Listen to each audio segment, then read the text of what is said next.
Frostbite's been in development since 2006, and there's always been a roadmap and a plan for Gen 4 and beyond. So I like to think of Frostbite as an evolutionary process, and Frostbite 3 is the next step in that evolution.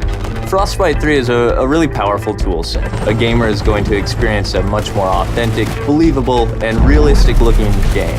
We have one unified program where you can create content that will run on everything from an iPhone to a next-gen console. And now it's really coming online and enabling the game designers to do way more than they've ever been able to do before.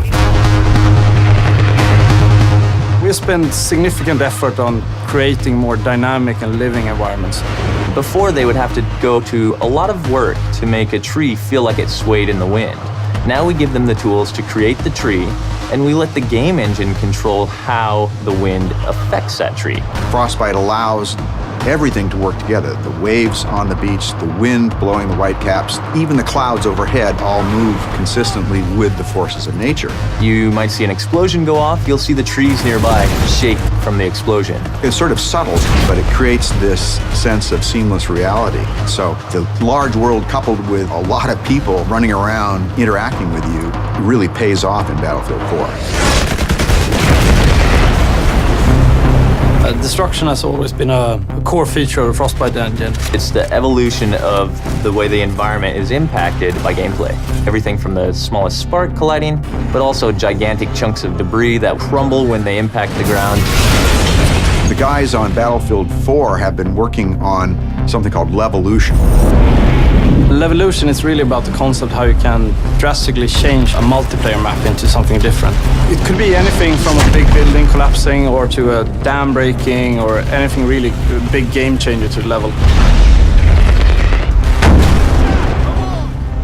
A recent feature that we've put in, and you'll see in Battlefield 4, is our networked water simulation. So what this means is all players will see the same wave in the same position at the same time. And this leads to some pretty exciting cat and mouse type of gameplay where you're ducking down and going up and you can kind of peek around as you drive in your boat. It will no longer swim on a flat surface. Instead, it will be affected by the different waves and everything. And that comes to everything from living characters that are swimming, but also to the ragdolls. Something like a jet crashes into the ocean, you'll see the water react and the debris will then float on the waves. It's a very, very cool dynamic engine. Things just happen and it seems right. Take cover! In Frostbite 3, we've made a priority of much more believable, emotionally believable characters. There's a whole slew of features in Frostbite that support that, and one of the most important is the way a person's eyes look. The way we render characters is better than ever before. We're doing subsurface scattered models. We have parallax animation in the iris. You'll notice it looks like a real eye. You'll back me up, right? Frostbite 3 is so much more powerful than any engine I ever used before. And it's not just the specific features and the framework, it's the fact that we're collaborating with other teams around the world.